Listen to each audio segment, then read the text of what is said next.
So as I introduce Abby, she's our Director of Philanthropy. She works closely with individuals, families, and institutions to design thoughtful, values-aligned philanthropic strategies, helping clients deploy their resources with clarity, intention, and a clear sense of the impact they seek to achieve.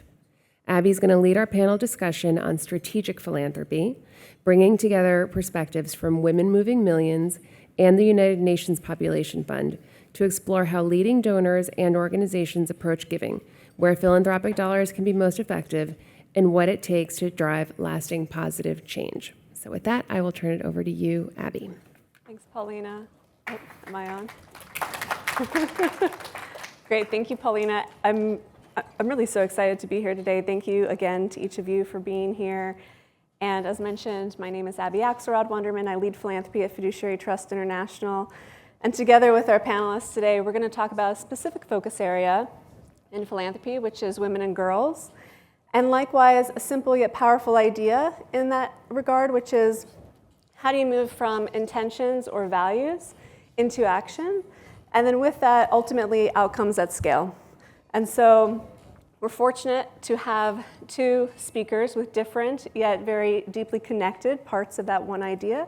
So I'll do a quick intro of both of them, but please read their bios on our event website because they're just so impressive. I don't have time to read through everything that you both have accomplished and continue to do.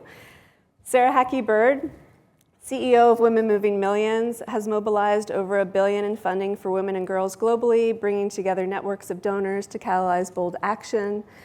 And then Sarah Craven is our Chief of North America, representing the United Nations Population Fund, which we will refer to today as UNFPA. And she works at the global systems level to advance health, rights, and opportunity for women and girls worldwide. So thank you so much to you both. I'm excited about the different lenses that they bring to talk about philanthropic capital, specifically around women and girls today. A few housekeeping items that we have before I dive in. One is that the Sarahs will be here throughout the next, I think Sarah Craven can be here throughout the rest of the day, and then Sarah has to leave a little bit earlier, but we don't have time for live Q&A, so do think of your questions. You can catch them afterwards, and likewise, I'm happy to connect you to their organizations so you can continue to learn more. Second, since I am joined on a panel by two Sarahs, to minimize confusion when asking questions, we have agreed that I will address them based on the organization and not the individual.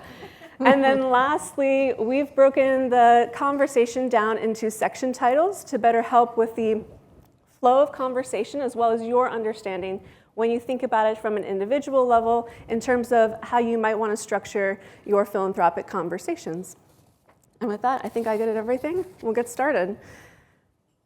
So the first section is around values to action. So understanding your values and how do you apply that? What does that mean? We'll start with Women Moving Millions.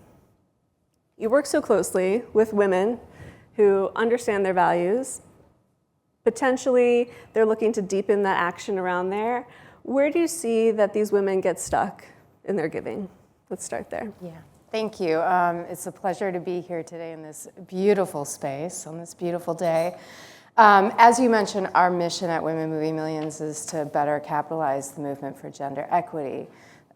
So part of the work that we do is helping to unlock capital because less than 2% of philanthropic dollars goes to women and girls. So we need to correct that imbalance, that persistent chronic imbalance of funding.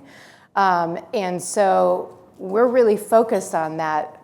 How do you get unstuck? How do you unlock? And I think where I very often see members get stuck is when there's not a real clear pathway from values to action. And at Women Moving Millions, what we do is we try to create the steps to move from values to action. And I think one of the most powerful ways to do it, and one of the reasons that we were even founded, is that if you don't have collaborators, if you don't have a peer community around you, you don't have people to soundboard, you're not learning, testing ideas, taking risks collectively together. So one of the ways that we see our role in unlocking capital is to build your sort of team of collaborators around you to help you do that work and to help you think in a trusted and safe space about how you bring to life what you want your philanthropy to do, the impact that you want to see it have in the world. Mm-hmm. And I'm going to stay with you too. On a similar note, I mentioned in just this quick intro that you've mobilized over $1 billion towards women and girls issues. Can you share with me, what does that actually look like to unlock that type of capital for a sector like this? Well, I think it's community. I'm going to keep saying it over and over again, especially in this moment. Community really matters. You know, we have really complex challenges we're facing domestically and globally, in particular impacting women and girls. And so community is such an extraordinary source of power. The other thing is leadership. We believe deeply, not just investing in women leaders, because we know that they're the best social change strategy there is out there, but also to invest in the leadership of our members. And what that looks like is, in addition to the safe and trusted space that we create for individual donors, we build in and we curate shared learning experiences to help our members understand the myriad of issues that are impacting women and girls. So women and girls isn't a box, and our members are investing in incredibly diverse ways. So how do we understand and have a full view of the complexity of what it looks like if you're impacted by climate, or you don't have access to reproductive health care, or you're trying to create a pathway out of poverty? What are all the tools and strategies in your toolbox? And then I think the third piece is really clarity of focus. We have a philanthropic leadership program that we host once a year. It's our signature cohort experience in a community of over 400. It really helps you find that team of collaborators I was talking about. And the program, though, is really about, like, how do you get from, it is in 4.5 days to move you from that pathway I was talking about, and to figure out, like, what is really my impact story? What's driving me? What's close? Because philanthropy is obviously such a personal, deeply personal thing, but also deeply personal is our relationship with wealth. And how do we really interrogate that relationship with wealth? And the learning, the confidence building, all of that work that's baked into leadership work we do in that program is what helps to really, for members to find that clarity of focus, and then to start to experiment together. I think community de-risks a lot of the work that you can do. So it makes it a little less scary to do, and you take those steps forward and you have people cheering you on. And then once you start to test it and build the confidence and you're getting some traction, that's when I see money just start to really move, because it's just so joyful and meaningful. And I love that word, interrogate, actually. I think sometimes it catches people off guard, but to challenge, right? Yeah. Vicki was talking about it in the previous panel as well, and it's the idea that when you have that peer-to-peer connection, you get to sort of challenge people's ideas. What are they working on? Why are you working on it now? As the economy changes, as needs evolve, maybe so too does the direction of your philanthropy and what you're focused on. Staying with you, but I'm coming right to you as well, you and FPA. So we're talking about the flow of capital. Simply thinking about, okay, capital flows, philanthropic capital, that is, your dollars are going out the door, they're going towards charitable causes. What makes the difference, right? What leaps over in terms of, okay, you did something good versus you did something transformational? What does that look like? I think it looks really different for different people, but I often hear from members that the most meaningful experiences that they've had with their giving are with individuals and leaders in the field who they have deep personal relationships with. That you've gone on a journey and you've invested in that person, you've spent the time to build up that level of trust with the individual. And then you're able to, over time, be able to see the direct impact of that gift. And we talk a lot, and we'll talk again about partnership in this conversation. But I think you probably all heard people talk about we'll get really proximate. I think the beautiful thing of really getting in there with the nonprofit leader that you're giving to is to learn and to dream together. We just had an Art Catalyst Fund. We had a donor who came to us with $10 million and said, I want to move $10 million to women in art really fast. I want to crowdsource with the community, and I know I'm going to be able to do more than I can do, and so can you help me do that? So we did a one-to-one match, moved $20 million, and some of the most meaningful gifts came from members calling their nonprofit leader and saying, I was gonna do this, but what if I gave more and then you're gonna get double? What could we really do with this? Let's dream together. And I think that's where the beautiful, the beautiful transformational work can happen. Well, building on that, first of all, thank you for having me here this morning. And I'm reflecting on Vicky's story, and where she experienced is a lot of what we do at UNFPA every day, is we're working in some of the most difficult humanitarian settings. And when I think about philanthropy, all of us here come from a movement of kindness, that we want to do right in the world. But I'm going to talk to you about kindness in an actual person, because we at UNFPA have trained a midwife named Kindness. She's from Cameroon, and she has worked all over the world. She's worked in Yemen, she's worked in Sierra Leone, and currently she's in Cox's Bazar in Bangladesh, which is one of the longest long-term refugee camps. So unlike Vicky's story, where Vicky's family got out, many people in Cox's Bazar are there for decades. And so our Kindness, our trained midwife, if you want to have the meaningful philanthropy, is that moment where she's bringing a child into the world.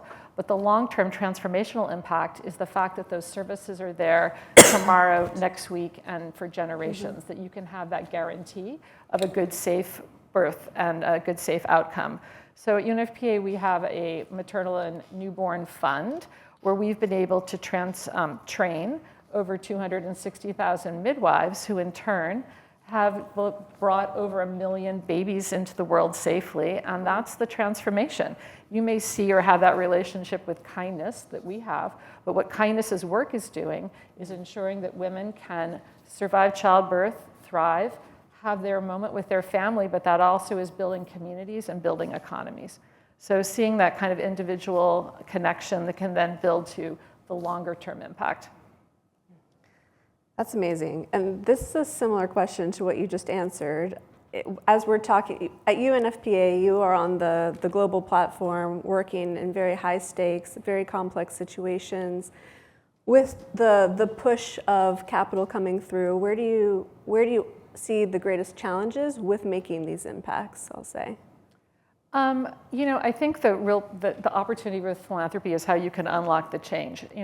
You hear about the UN, probably your first reaction is oh, it's a bit bureaucratic. And so we work a lot with governments, we work a lot with World Bank and international finance institutions. But where the real secret sauce is when we can bring in that philanthropic dollar, and we can bring in that, because that's where the risk is, and that's where the spark can happen. And so I'll give you an example. At UNFPA, we have a match fund where, thanks to individual and foundation money, we've had the ability to then provide a challenge for governments to then make their own investments. So in northern Nigeria, for example, you might have a clinic that the government has built. You might have women showing up wanting to get services. You might have runway there, but then maybe the shelves don't have the reproductive health commodities that you might need. So with this match fund, we'll guarantee to a government that if they make an investment, then we will match it. So in the case of Nigeria, we saw a 10-fold increase in the way that the government then brought commodities and supplies. So that's what we want to see. We want to be able to shut the process down and make sure that governments are making those investments, but we can't do that without the flexibility of that spark and that risk of capital that's going to be able to have us be more creative. And apologies, I forgot to mention that we moved into another title section. So we're talking about capital and now how does that philanthropic capital actually make an impact? So thank you, UNFPA. I'll stick with you, and then we'll come back to Women Moving Millions. So I think the word impact has become too much of a buzzword, quite honestly. And we, as we were talking about this panel, I think we can agree on that. But where do you think donors in general have the biggest disconnect between, I think about this Instagram image, right, where it's like, this is what I think people see me as, right, and this is like what I'm actually doing, right? You know, it's kind of like the two images are very different in terms of that. And so I'm thinking, where do donors often think they're making an impact, but perhaps there's that disconnect? Right. Well, I think what's exciting, like building on what Sarah, Women Moving Millions, has said, you know, you want to see that girl who stayed in school and avoided an early marriage, right? You want to see the woman who had a good, successful birth outcome and able to go back to her family. So we can see that. But the parts that we don't see, which are equally important, are what was the supply chain that led to that, to have that clinic have the supplies needed, to have the rubber gloves, to have the sutures, to be able to have a cesarean section if it was necessary. Where's the power grid that's got the electricity going on that comes to that clinic? What is the long-term success that helped to build that school that that girl would then have access to? So you're never going to see on the cover of a magazine, right, like supply chains are the coolest thing in town, but actually supply chains are what have led to be able to have girls stay in school, to women to have that healthy outcome. So I think seeing the meaningful point, you also have to see what the whole ecosystem and the whole structure supporting that. Right. Yeah, that makes a lot of sense. Sometimes the sexy thing is not really the thing that moves the needle on these aspects. And how does Women Moving Millions look at it? Well, I think similarly, it is the work that isn't always that visible, but it is also patient work, right? And it's the work that's upstream. I think, you know, sometimes, and I see this less and less with women's philanthropy, but you know, traditional philanthropy has been about metrics, and data, and you know, I remember when I first came to New York, I had a grant from the Robin Hood Foundation. I had 8 data points I needed to report on. And by the time I left after 2 years, I had 26 data points. We had to hire someone in order to do the data and for the grant. And then we were taken off track from the work. And so I think, you know, number one, ask for what you need, not what you need to put in a file cabinet and never look at again. You know, I love that during the pandemic, people started to do personal interviews with their grantees as opposed to receiving these reports. And, you know, I heard from a lot of members that they got so much more richness out of the conversation than they ever got from a report. So, you know, I think, you know, really thinking about like, what is it that you really need to know? And when you have a conversation, you can ask the questions, you can have the back and forth, and start to strategize towards maybe what your next contribution and investment could be. Yeah. That's great. So we're going to talk about partnerships now. That's the next title section. So we've talked about values. We're moving from values into your intentions and then talking about that money that's being deployed. And now how do you deploy it with the right partners, right? So just that, you know, essentially in its simplest form, how do you find the right partners that work for not only the organization, but also it really benefits the donor, because we all know that's how sustainable giving actually takes place.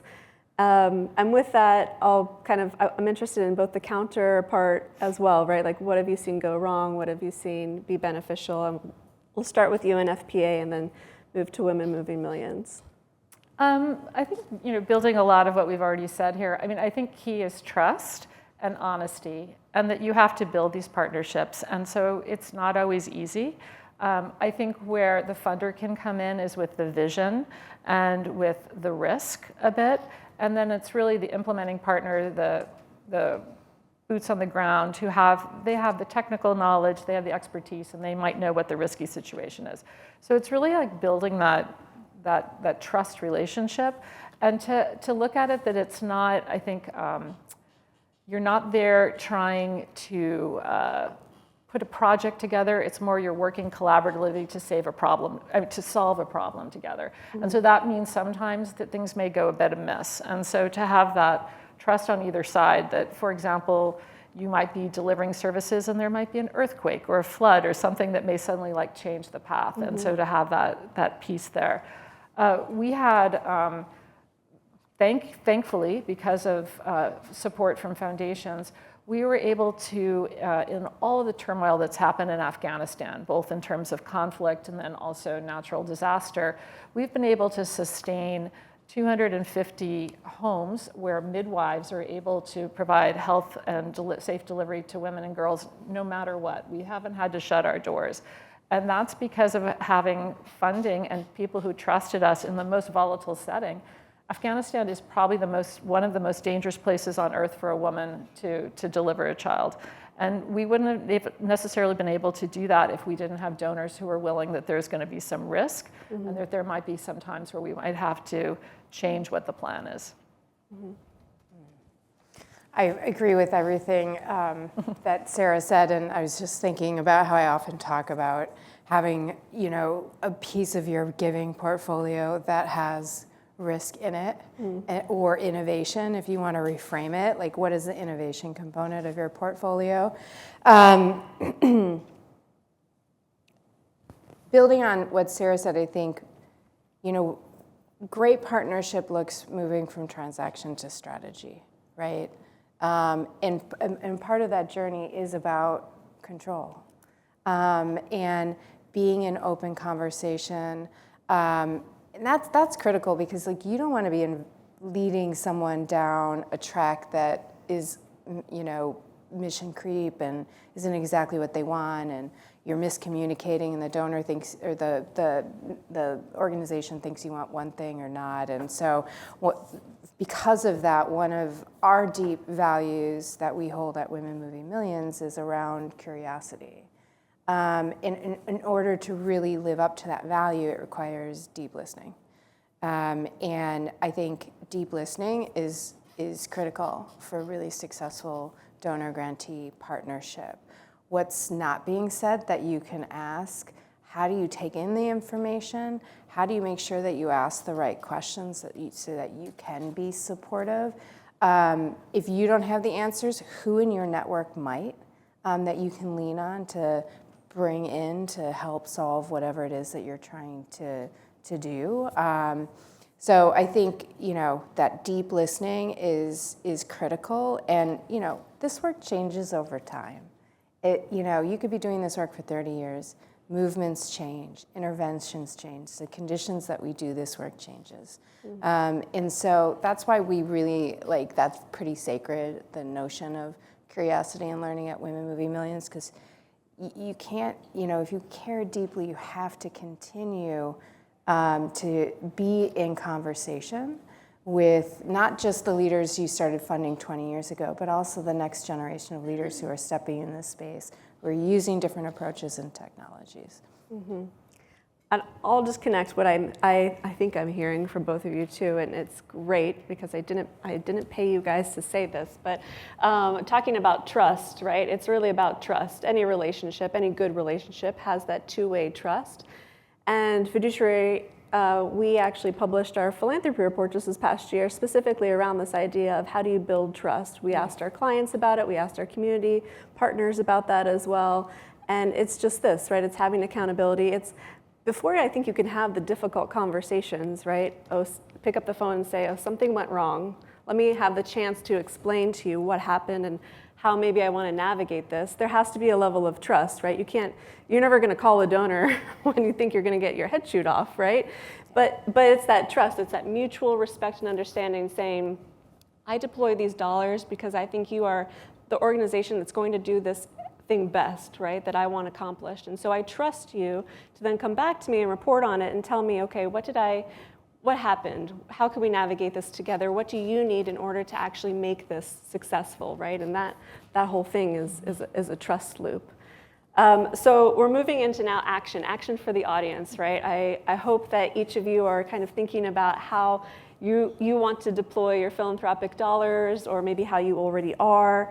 And so let's just be intentional right now. We'll start with Women Moving Millions and then go to UNFPA. if someone in the room wants to essentially take action immediately, either today or I think immediacy is even like in 6 to 12 months, right? Because sometimes that's just how long it takes in certain situations depending on the focus area. What can they do? Well, of course, I'm going to say find your community. You know, it is hard to do this alone, and it's more joyful to do it with people around you. So whether that looks like joining a community like Women Moving Millions, whether that looks like building a giving circle or joining your local giving circle, find your people, and don't do this work alone. Break the isolation, and I think you'll find that the work that you're doing becomes more meaningful over time. Nice. Yeah. Oh, well, definitely on the giving circles, and I think finding that community and peace. I actually brought a visual aid, which is something very small. This is a safe delivery kit, and this is something that we deliver in the most difficult context where there is no system whatsoever. There is not even a midwife. So this is a blanket, a sheet of plastic, rubber gloves, a string to cut an umbilical cord, a razor blade, an infographic. This might be the only thing that can provide a sterile surface to save a woman and her baby. So we give these out. This is something that's like immediate impact. It costs about $5. And it keeps going farther up in a better setting. For example, in Ukraine, we have mobile clinics that can go and deliver women for services to women. We have what we call hospitainers, which might be a hospital in like a storage container. So I'm just giving you an example of what we do at UNFPA, but with whatever your charitable gift is, there is a level for you to be able to make that contribution. Very easy for you to ask everyone in your circle, oh, I just want to give one safe delivery kit that's going to make a difference for one woman. But you can also make a transformational gift that's not going to be for that immediate moment, but for what's going to happen next and what's going to happen down the line, and to know that you can have some both impact for one person, but also for a community. And that's so important. And I encourage you as well to think about that. Your resources, right? Wherever you are in terms of what you want to give. And money is just one aspect of your resources as well, right? Your time, your talents, your treasures, all of these things that you can give. Think about, okay, what do I also want to accomplish, right? What are your values, but also what are my resources and that timeline that I want to see something accomplished. And I love the visual. I love the pack of this. When we were talking about you bringing this or not, I was like, oh, you have to bring it because it just simplifies it, right? Philanthropy doesn't have to be so complex to help people, right? It can be really simple. So last question in this section, and then we're going to do a quick rapid fire, and I'm counting down to 3 minutes, so I'm hoping that we can talk really fast. For each of you individually, how would you define success in this area? And who did I say goes first? UNFPA. I think success is when we shut our doors. That's what we're aiming for. We want a world where every woman can give birth safely and have a good outcome. I don't think we'll be shutting our doors anytime soon, because unfortunately these are pressing problems and conflict and crisis around the world. But for us is to try to put ourselves out of business, and part of that is to get governments to make those investments themselves and for them to be doing what they need to do and what we can do to spark and help that. Great. We think about success on really 3 levels: the donor, the organization, and then the systems that we're trying to change. Specifically as it relates to the donor, I love it when a member says to me, I came into this community, I didn't have clarity of focus about what I was doing. I want to share with you what I've now done. I've made the most significant gift I've ever made, and I couldn't be prouder. That makes me feel really great. Secondly, I love it when an organizational leader comes to me and says, I attended your summit, or I attended this dinner. I want you to know what happened afterwards. I got a phone call from a member, and I got the biggest donation I ever received. And now, like, we're building a project together, and you opened a door for me that I never would have known I would have been able to walk through and have access to. So those are, for me, it's the personal connection, it's that personal impact. Yeah, that's great. Okay, it's our last section. We're counting down a minute. I'm sorry, Michelle, wherever you are, I am going to go over. So we're going to do 3 rapid fire questions. I'll just go down the line for 1, come back for 2, and back down. So the first one, and they haven't rehearsed these, but I've asked them to be pretty succinct in like a 30-second answer. So one issue in this space that deserves more attention right now.